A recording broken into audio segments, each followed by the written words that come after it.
Exactly. Yes, just to let everybody know, we are recording. Over to you, Anna. Okay, so good afternoon or good evening, good morning to everyone. Today we are hosting this webinar on predatory journals, and I have the pleasure to have likely two of the people that I think are more passionate for publishing that I currently know. We have Jack, which is very active on the BAM, British Academy Management Conference. She's the co-chair of the Organizational Transformation, Change and Development Special Interest Group, as well as co-chair of the Strategy as Practice track for the Strategy Special Interest Group. So it's kind of the go-to person if you are exactly considering the BAM conference. Jack is also the moderator of the publishing club at DoctorateHub. So if publishing it's something that you would like to improve your publishing, your writing skills, then exactly join this club. We also have Professor Dr. Stephen McCabe, Associated Professor, former Director of Research Degrees in Business involving or including also Doctor of Business Administration doctoral programs. And I was exactly just checking because apparently my list is already not up to date. Stephen has been also authoring a number of chapters, conference papers, and I think already not 7, so 9 books. But I'm sure that Stephen will also be able to tell us a bit more about it during the course of this webinar. So basically over to you. Okay, thank you. G'day. So just to let you know, Steve and I will be covering off what are predatory journals and how to avoid them this evening. What we'll do is give you a couple of slides, and then we'd like to actually open it up to a open discussion. So what we really want to make sure is your key takeaways today is that you can identify what a predatory journal is, understand what predatory tactics are usually approached or used, and really find ways to avoid becoming a victim of the predatory practices that are in place. When you're looking at identifying a predatory journal, so really they look at trying to actually exploit academic publishing business models. So they're really undermining, and they really focus on a write-only publishing or deceptive publishing approach, where they tend to charge a fee for publishing without really checking the article for things such as issues of plagiarism and fit within the actual journal itself. And as far as even peer review is another part quite often overlooked. And they do promote shoddy scholarship and waste resources from the majority of. Now, one of the definitions from a summit that was held in 2019 was the definition that predatory journals and publishers are entities that prioritize self-interest at the expense of scholarship and are characterized by false or misleading information, deviating from best editorial and publication practices, a lack of transparency, and or the use of aggressive and indiscriminatory solicitation practices. That summit actually went through and had a look at quite a few things. They actually looked at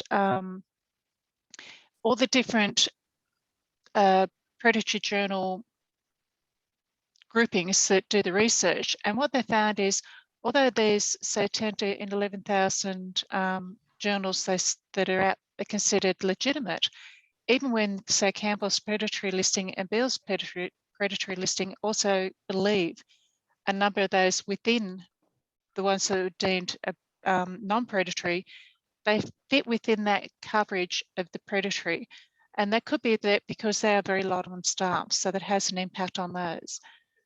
So with predatory journals, it's really trying to drive that make sure that because they drive self-interest, where they did put the parameters around false and misleading information or deviate from best practice, or that they lack transparency and the aggressive indiscriminate solicitation, that's where they actually come in looking at the number that are predatory. So as you can see, there's quite a number that is suspected of being predatory from between Beall's and Campbell's. So when you're looking at, say, typical journal, ranked journal process, when a lead author puts their submits their manuscript, they're obviously logged, but the editor actually has a look and they may actually just reject at that point in time. If it goes past that process, it will go through a review process with the editors. they'll put it through to the peer reviews, and it could be rejected at that point in time or go through a number of different review processes before it's either rejected or accepted. So as you can see, it's quite a long process, and it can take anywhere from weeks to quite a number of months or even years for an article to go through to a ranked journal publication. And take into account, for ranked journals, up to 95% are actually rejected.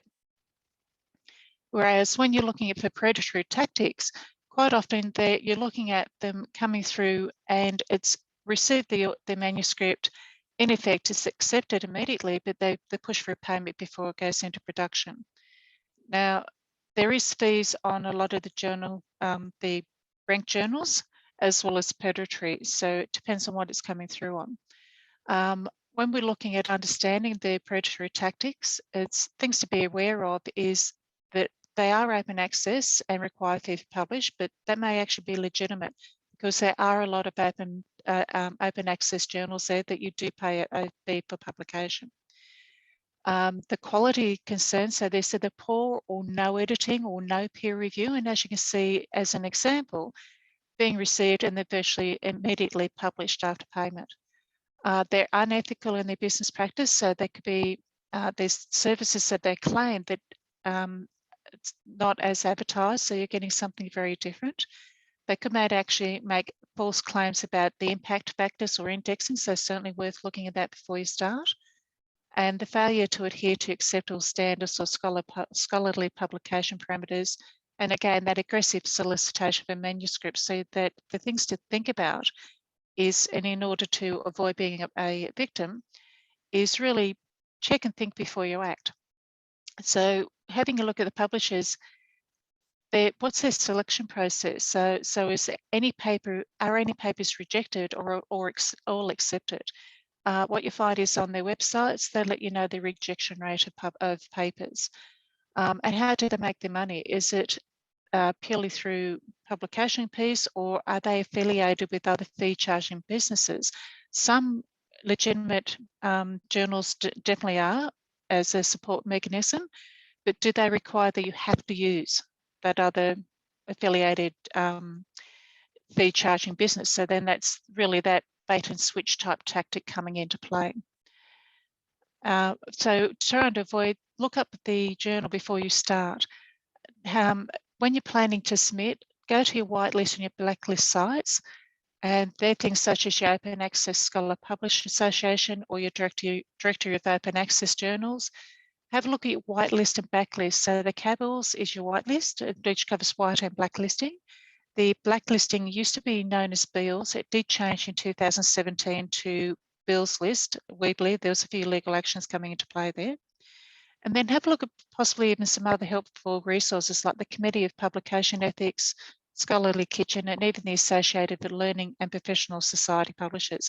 So those areas actually allow you to have a look at, does that journal fit within a ranked journal or a legitimate journal before you start looking at what the aims of the journal and the reason why you would want to publish. There's a couple of list of the type of areas that may be of certainly help, which I just spoke about. Anything you want to add to that before we go to an open discussion, Steve? No, I'll turn the camera on. No, I think that's a really good overview, and it comes down to, I guess, a lot of common sense insofar as if a journal, if it seems too good to be true, it's probably too good to be true. Usually. And if they're offering you an easy route in, why would they do that? Because the whole point about publishing is not necessarily to make it difficult, but it's very competitive. That there's no way to sugarcoat that. And undoubtedly, the best journals are those where you have the highest degree of competitiveness to sort of be published. So the point is, and you've made it really well. If they're providing you with an easy route in, why would they do that? And as I say, and normally most academic journals I've come across, in fact, almost all without exception, they don't charge you money. That's not the way that they operate.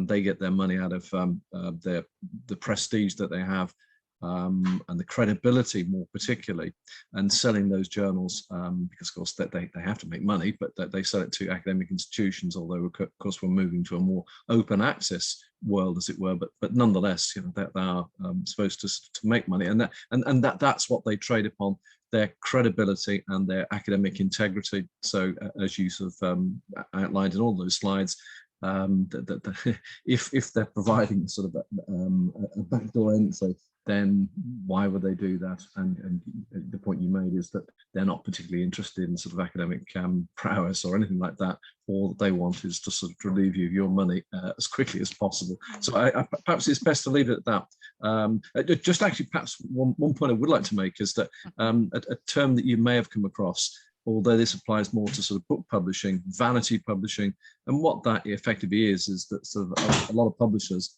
yeah, again, that they don't require money up front, because of course they will make money, they hope, out of sort of selling the books. But what vanity publishers do is that they charge you money up front. So of course they've covered all their costs, and you see your book in print. But whether it ever sells anything, they're not particularly bothered, because of course, as I say, they've pocketed what they want to do in the first instance. So ultimately, perhaps the sort of the big takeaway is that there are always warning signs, you know, red flags, as it were, and don't allow yourself to be seduced, because of course that's often what it's about. Yeah, quite often we've found, not so much last year, but the year before, there are quite a number of journals that approached people that were participants that were presenting papers to publish in their journal. You do get approaches for all different journals when it's relating to that particular track, but this approach actually seemed to be left field and unrelated. And that's when it started ringing alarm bells. So there was a couple going around with that. So we did put the warning notices out to people that had actually attended the conference, just to be aware these particular journals were approaching unsolicited. But you're finding that the journals had nothing to do with, they were just not related whatsoever with the paper. But they just purely want to be paid to have it published, and there was no peer review process or anything. And when I did approach one of the journals, their comment was that it had already been peer reviewed by the conference participants. And that was their answer as to why the peer reviewing, but at least I did get an answer, which the other one totally ignored me. So what we might do is put it open to everybody, and just a bit of an idea of share some of your experiences. Things like the random offers for publish of an article or guest editor. I've received a number of random emails, and one in particular just doesn't let go. They use your abstract in their email and want you to be the editor for a special listing of their journal. But in order to do that, you then have to charge fees for anybody that's putting an article in. So you've got this whole process comes into play. So certainly up to any experience of anybody, or if they had any turnaround of submissions without any type of edits required, which is unusual. Usually in your ranked journals, you'll have at least some type of edits. It's very rare for a paper to go through without edits. Or if you have any unethical practices you'd like to share, or any bait and switch tactics you've experienced, or even ask questions. So I'll put it out to the audience.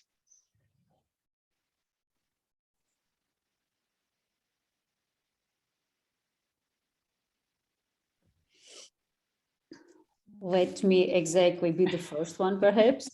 Yes, thank you. No, well, I'm as part of exactly what I do for DoctorateHub, and when it comes to promoting it, for instance, within social networks, I'm always amazed exactly with the amount of offers, the amount of invitations, and you know, like exactly a good number of what you just called here, you know, like the red signals that exactly the bells that should immediately ring. But it's kind of, there is no single day where there are not 2 or 3 posts. Yeah. So, and exactly, it scares me to see these conversations going on, you know, like, oh, how great, you know, like, and then the typical answer, you know, like, I private message you, or send me a direct message and I can provide you further details. Yeah. So it's just like, for a user that is just seeing the regular conversation trends, like it looks actually so real, and it looks like, like that person actually can be reliable, and that journal exists. But part of it also because the full conversation is then taken offline. Okay, so it's always hidden on these private messages. So I assume that most of the times you don't even understand where you are getting into. Yeah, that's exactly. After that will come the request for money, and no one else is seeing it. After that, and if you fall exactly the temptation to send your manuscript and to publish, you are actually giving away your like your piece of work into a journal that it's not up to the standard. So if that journal disappears, then you have a problem, because actually you already officially published and things disappear. So it's scary, but it's mainstream, I'll say, at this point in time. Okay, I think that if you are starting your journey, it will be hard for you to understand that this is a no-go, basically. And I don't know if like other people exactly see this phenomenon, not only when you are already kind of part. So if you, for instance, attended a conference, that then you receive 10 different requests, but something that seems to be so smooth, like so gentle, like someone asking for contributions for a journal, and exactly, did any of you like follow the lead, and exactly what happened?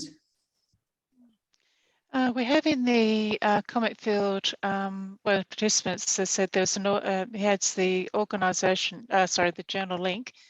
The journal publisher is Predatory, published with them, and then had an awkward experience, had to pay $500 US dollars. And there's quite often when you have a particularly predatory journal, they don't tell you about the fee until they've said, oh, we have published it, here is the bill. And you know for well it's not up on the web. But the thing is, because it's gone through their process of review and they're saying they're about to publish it, people feel very pressured to actually pay the fee. But the thing is, they've now published with the predatory journal, they can't republish that paper elsewhere. And that's one thing. And when you're looking at particularly articles coming out of your thesis, this is key information that you've added to the knowledge base, that you don't get that opportunity for it to be in the mainstream journals. So you're losing all that extra years of effort going into it. So that's really being careful. Check your whitelist, check the blacklisting to see whether the journal that's approached you or that you're about to go and try and put your article with, that they are sitting as a legitimate journal. I mean, that's you have to say that that's highly unscrupulous, not to sort of made it clear right at the outset. But of course, we've all come across that in. I mean, certainly in the sort of the United Kingdom, there's lots of companies who, the hidden extras, as it were, that they in terms of the charges. But yeah, I mean, I have to say that. Yeah, I mean, you're right, as you say, if you've published and they didn't make it clear at the outset. It'd be really interesting. If they tried to take you to court, where would they take you? Because, of course, that's the other thing. Journals are international sort of entities, so that I suspect they'd be trying it on. I mean, that would make an interesting court case. But, but hey, you don't want to be in that situation in the first place. Well, they've got your article. If you says, "Look, I don't want to publish with you now. I'm withdrawing," etc. Now, I've had occurrences where I've had a cohort member that went to publish off their thesis. They went right through and I looked up the journal. I said, that's a predatory journal. And I showed them where it was on the blacklisting. It was on the bill listing. They went to withdraw their article to put it elsewhere, and they were advised that if they try to withdraw it from that journal and publish it elsewhere, they'll be blacklisted. Right. So in effect, they lost that opportunity to publish that particular article by withdrawing it. So that it's just that being mindful. Always check first. Think before you actually. Is it too good to be true, as Stephen said? Perhaps it is. So let's check on it first. Question to you, Steve. Have you had a a ranked journal approach you to publish with them? No, I haven't. In all honesty, and okay, maybe I should feel bad about that, but I mean, the reality is that top journals, and indeed all the ranked journals, it's like a club, and in fact they don't need to approach people because that they have enough people sort of submitting articles to them. So yeah, it doesn't work like that. As I say, that there's a waiting list. In fact, I don't know if this is still true, but there used to be a kind of crude maxim, if you like, that the number of stars, if you think about it, sort of 4-star journal being sort of the top journal, that the number of stars indicated the number of years it would take you to get published, which I think it's kind of stretching it a bit, but nonetheless, what it does Pretty indicate, close. it's a long process, and so you know they have no shortage of people wanting to get in, so that they don't feel the need. I mean, clearly, what does happen, of course, is that they get you see certain names appearing not regularly, but they appear more regularly, and again, what does that indicate? That those are the sort of the stars of that particular discipline. But no, I mean, to answer the question, I haven't been approached, but I am, and I feel no sense of sort of shame in that. All you can do if you want to be published in these journals is to submit and you know, learn the processes and to take the sort of the knockbacks, because of course that's part of the problem. Yeah, and that's what makes predatory journals, which is of course the topic today, so seductive, because of course they're promising you no sort of rejection. It's a guarantee, but rejection is almost inevitably part of the process of being published. Certainly in academic journals, for sure. And what you also find is with the ranked journals, if you want to go into academia, a lot of the universities only want to see the ranked journals to be published for that to be qualify as a valid article, I suppose. And also, if you're publishing by doing your PhD by publication, a lot of universities again only want ranked journals for the publications. Where you step outside that, a lot of those actually been rejected as being valid publications. So it's just being mindful of that type of thing as you go through. And when you're looking at any journal, have a look at what their aim is. Does your article fit with that? And quite often, if you have a look at the predatory journals, they seem to be a whole eclectic collection of different topics. They're not consistent in it. That's one thing I've actually noticed when we've delved in a bit as well. So did anybody have any examples that they've personally experienced or are aware of? That's what I exactly wanted to see if Sat also wanted to also develop a bit of what happened there, you know, like how was your approach and how did it went, basically.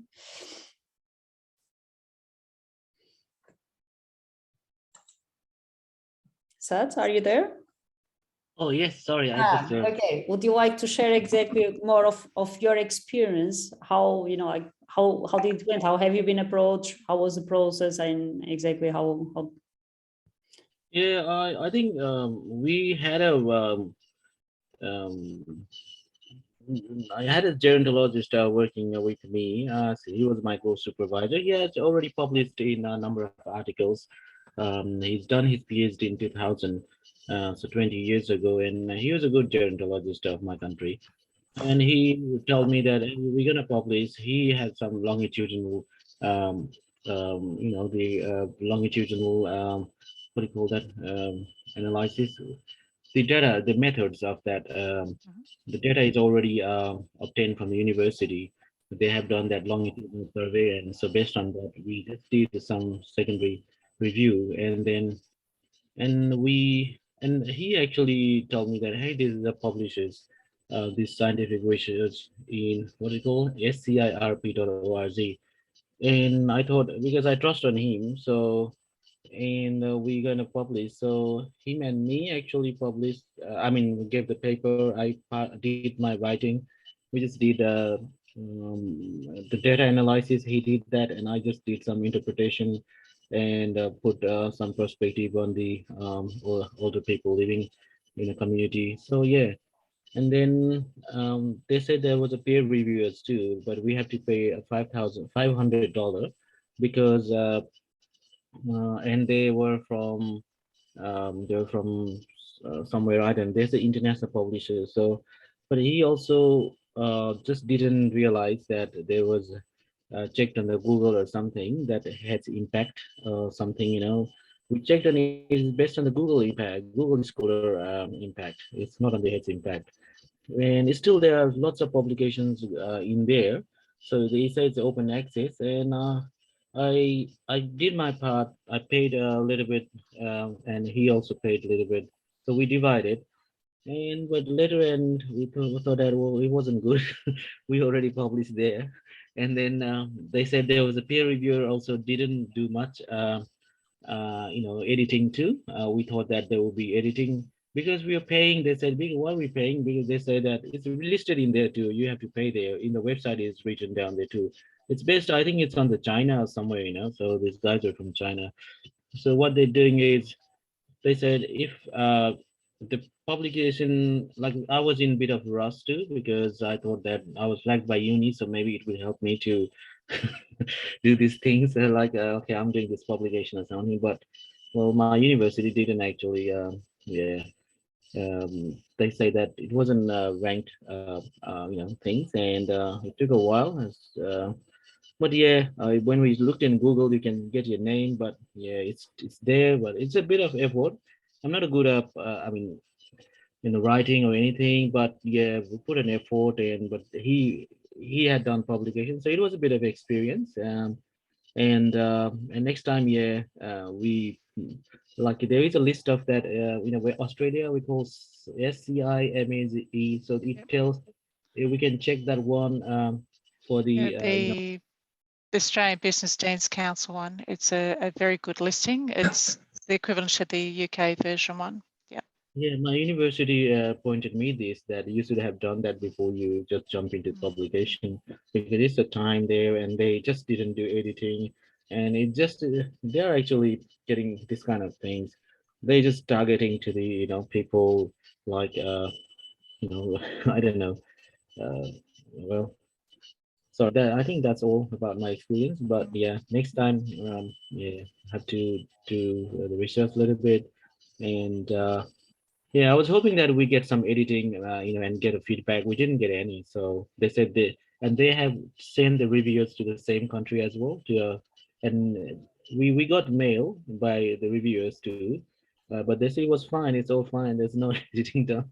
So and that's what the charge was given.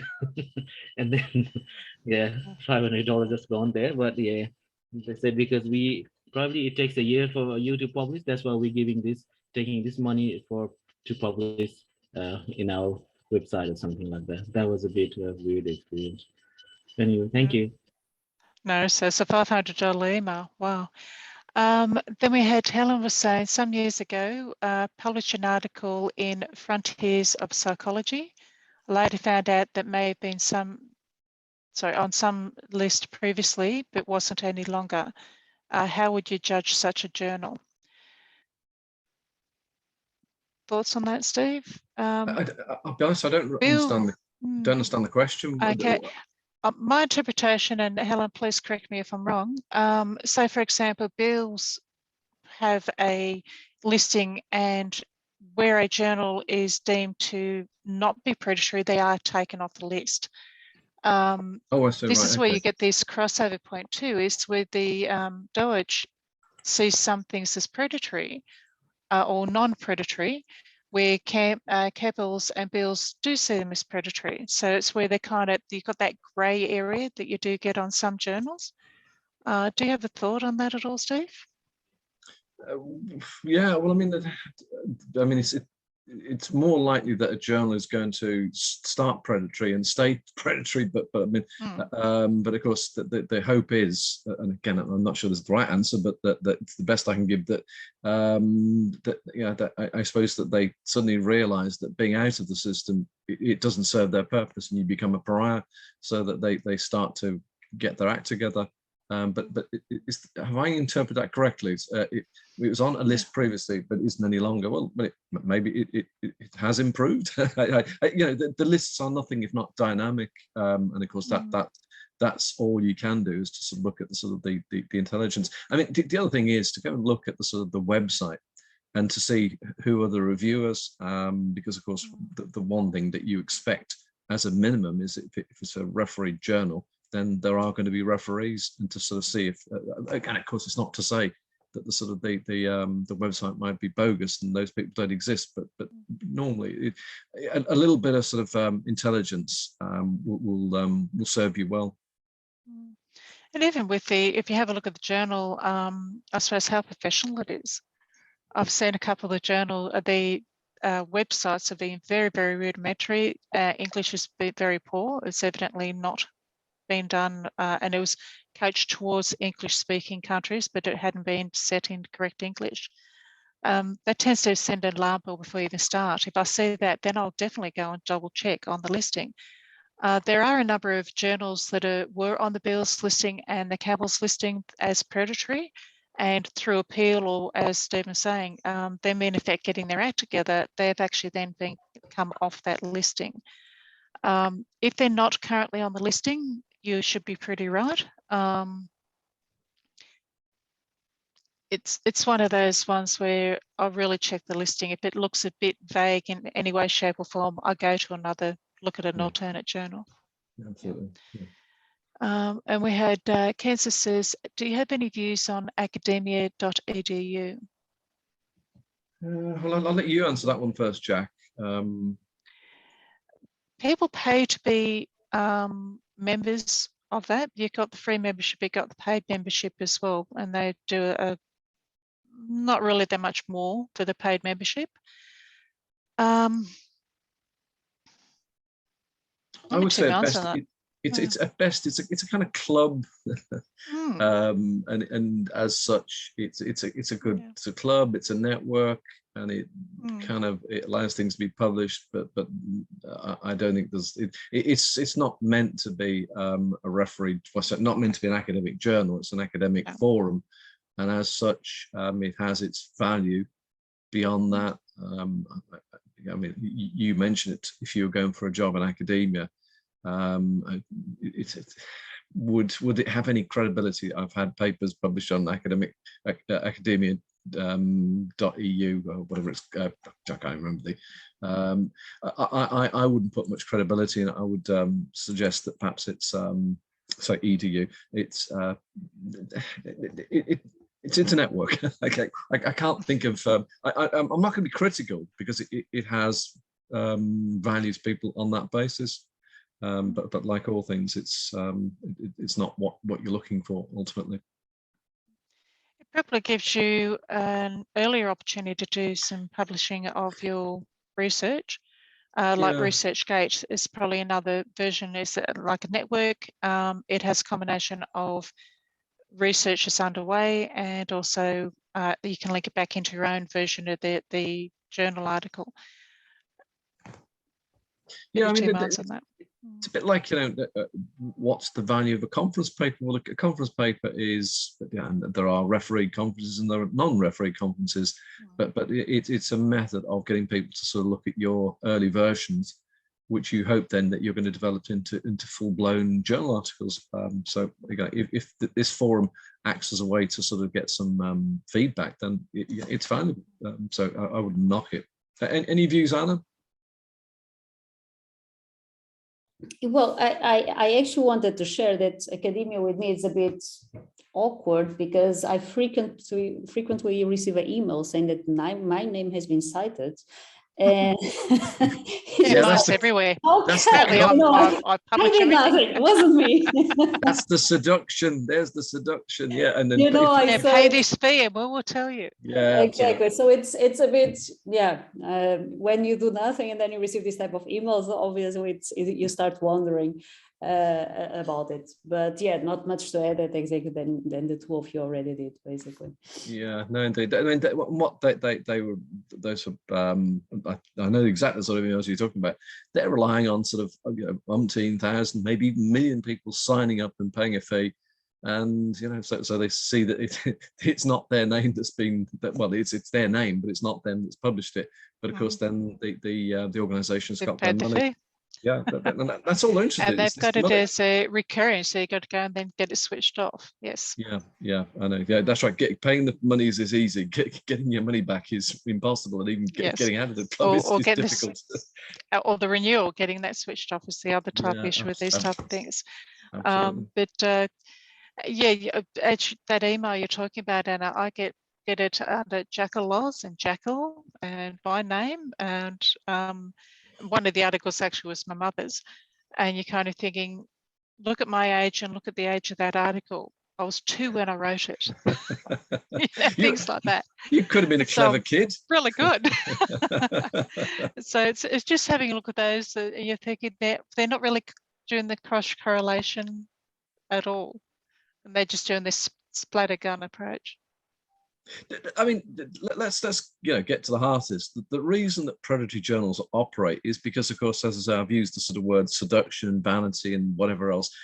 But in the world that we live in, to have your articles, books, whatever it might be, published, it's a really great thing to achieve. And of course, particularly in the world of academia, to have journal articles is absolutely crucial in terms of A, probably getting in, and B, more particularly in terms of progression and advancement. Well, I'm talking about promotion and getting professorships. So that's what they're training upon, and they offer this again, I can't think of a better word, but this very seductive way to sort of to bypass the sort of the difficulties. Well, why would they do that? But because it's difficult, because that's the nature of the developing academic credibility. Yep, and it's looking at also when you are applying within academia for promotion, they have a good close look at the journal you've actually published in. And if it's deemed predatory or anything like that, you could end up with a black mark against your name quite quickly. Yeah. So it's if you focus on targeting the ranked journals and have the publications through those, it has a much higher credibility with the universities. One of those cases where less is actually more, basically. Yes, definitely. If you've got one article in a 3 or 4 star journal and 10 in a 1 or 2, the 3 or 4 star journal is going to stand out and get you much higher within a university. I think that also, like if you're starting and if you exactly just entered your PhD or doctoral program, and you immediately are you start to listen, you need to publish, like, and before you have your vibe, you need to publish. So I think that it's also a kind of this pressure that you feel as a student to get your word out. Yeah. So it's kind of also allow this type of predatory journals to grow that massively as they are growing, because exactly it's like there is, like there's the need for publishing. So there is kind of the demand side is there. And exactly, it's not that difficult. I think that, well, Jack and I had recently a case exactly where the publication was definitely not a good one, and it was not possible to stop the person to publish on that publication, because exactly it was this narrative. I want to publish, yeah, but like you're actually publishing at the wrong place, yeah. And exactly, we could observe, like all the way through, exactly, like a manuscript being sent in, immediately receiving an email that is ready for publications. It's like, where is the review? Like we tried really to ring all the bells, like, where is the review? But the person paid €3,500, yeah, or US dollars, one of the two, for that publication, and you're thinking, really? Yeah. And the quality, and as she said, there was no peer review. Yeah. It was, thank you, we're publishing. And when I proofread for her, she'd already submitted.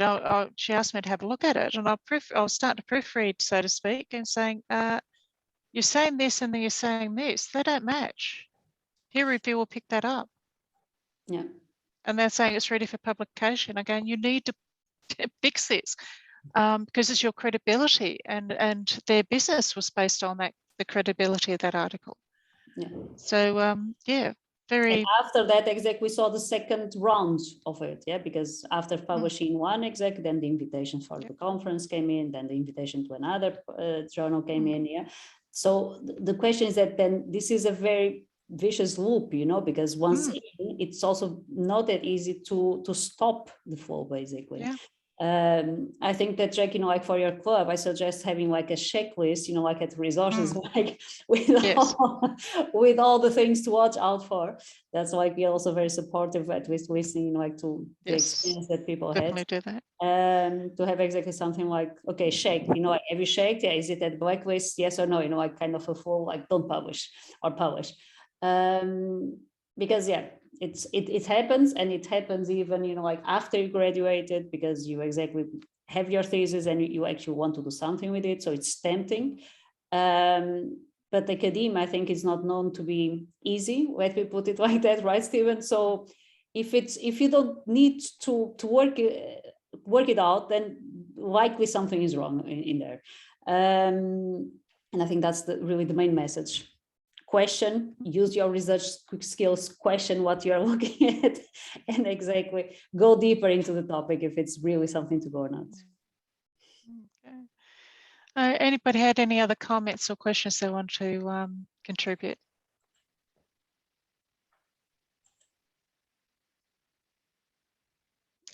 Jamilu, you got your hand up. Yeah, yes, thank you very much. Mine is, I have two questions actually to ask. The first is the fact that, as we are aware, sometimes, as rightly pointed out in the discussions, some people were under pressure to actually publish as a requirement for their master's or PhD degrees. And some are under pressure to publish because they don't want actually miss promotion, and they ended up sending their articles into these predatory journals. But of course, some people, of course, I must say that this webinar is really timely. Some people, like, they don't know how to actually differentiate which one is predatory journals and which one is a good one to publish. So in the event somebody actually fall victim of that, publishing his article in predatory journals, what is the way out? Can he actually retrieve, okay, and send to another journal, credible journal, or what is the way out for somebody who has already become victim of that? That is my question. And then, well, the second question, like, has been my mind. Okay, that is that for now. How can one actually balance this situation? This is the question. Thank you. Okay, once you've published, you can't retrieve, which means you cannot retrieve that article and publish it or go to an alternate journal. Otherwise, you'll be up for plagiarism. So once you have published with the predatory journal, write that article off. It's a lost cause. You cannot try and resubmit it to another journal. Otherwise, you'll get yourself blacklisted yourself. How do you turn that around? Really do your research on your journals you want to submit to. Ensure that they're ranked journals, that the aim of the journal suits what your article is about. So that whole part of research comes into play first. Did you have anything else you want to add to that, Steve or Anna? No. I mean, the only thing I would say is that just because you've written one article doesn't mean to say that that can't be then adapted, finessed, rewritten, and there's a vast spectrum of possibilities. So, because of course the thing is, those people often carry out research and then write lots of research articles with different perspectives on the sort of the same data. So you go, okay, so that particular article, word for word, but of course it's not to say that with some sort of modifications it could be resubmitted elsewhere. So it wouldn't necessarily be the same, but as to sort of how much modification you need to make, well, you know, that depends upon your own views about what it is you want to say. So it's yeah, it's not the end of the world. You know, they can't stop you, as I say, reconstituting what you've already submitted, and that might be the way out, I guess. Yeah, it's getting it from a different lens. So as Stephen said, you still got the same core data. You're just looking at how do you analyze it, and what angle you come from on that, and where the contribution is. Because what you find is quite often you've collected a lot more data than you've used in your thesis. So you can draw on some of that as well.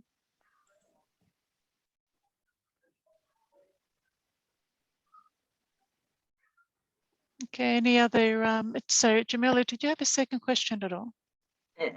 Yes, what is a bit different from journal, like, okay, publishers. Now I found myself, I just received an email that from one publisher, that they saw my article in a conference I attended last year.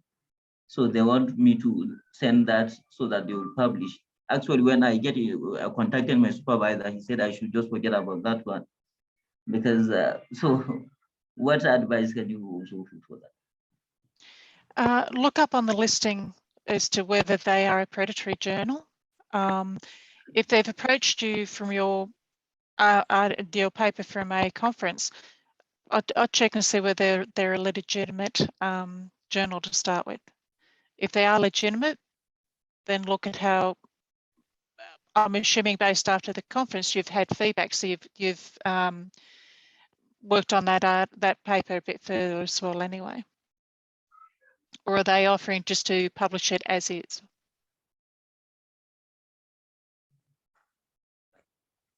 Sorry? Are they offering to publish it as is, or are they offering to peer review it? No, they said I should send it. They are going to take responsibility of that. They will review it. They will send for corrections, but they will take responsibility of publishing it. It's a publisher, actually, not journal. As a publisher. Yes. Okay, then Stephen, is there a publisher listing that shows as predatory at all, or is that if it's a publisher, it's?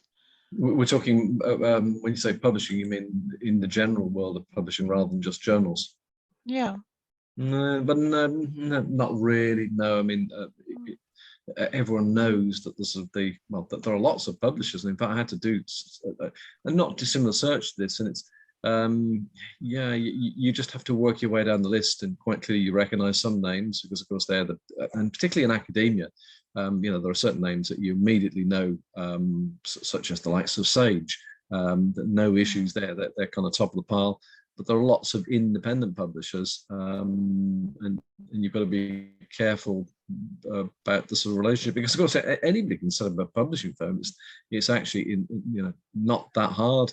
But of course, the sort of the credibility is the sort of the difficult bit. Again, I appreciate that.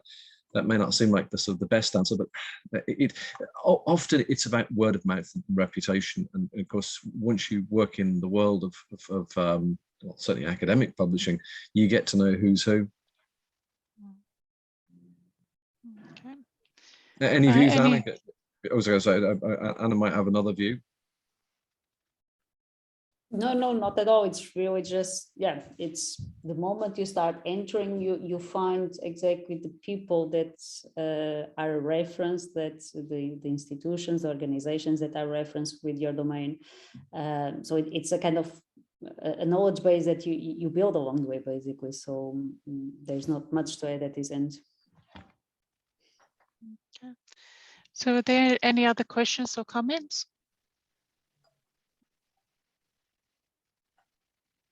Okay. Just to give you things that you may consider is we have one is a publishing club, which I run on a Saturday. That's weekly, and it's Saturday 9 AM UK time. We look at conference papers, discuss journal articles, really holding people, yourself to account while you're in there, is doing a writing session as part of that, and discuss small sections of papers to offer some critique and peer type review. So that's on a Saturday, and that's on the website, DoctorateHub's website.